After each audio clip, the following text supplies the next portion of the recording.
సిలువకు ముందు రాత్రి ఎందుకంత పవిత్రమైనదో తెలుసా? యేసు తన చివరి రాత్రి అసలు ఏం చేశాడు? పరిశుద్ధ వారంలో గురువారం అత్యంత కీలకమైనది. యేసు తన శిష్యులతో కలిసి పస్కా భోజనం చేస్తూ కొత్త ఒడంబడికను ప్రకటించిన రోజు ఇదే. లూకా 22 ప్రకారం యేసు రొట్టెను విరిచి, ఇది మీ కొరకు ఇవ్వబడుచున్న నా శరీరం అన్నాడు. అలాగే ద్రాక్షారసం ఇచ్చి, ఈ పాత్ర నా రక్తములో క్రొత్త నిబంధన అని చెప్పాడు.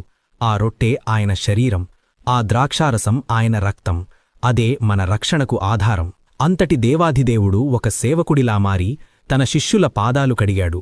నేను మీ పాదాలు కడిగితినైతే మీరు కూడా ఒకరికొకరు కడగవలెను అని వినయానికి గొప్ప ఉదాహరణగా నిలిచాడు. తనను అప్పగించే యూదాచేతి గురించి యేసు ముందే చెప్పినా ఆయన తన ప్రేమను ఏమాత్రం విడిచిపెట్టలేదు. ఆ తరువాత గెత్సెమనే తోటలో ప్రార్థిస్తూ, ఈ పాత్ర నా యొద్ద నుండి తొలగించుము, కాని నా చిత్తం కాదు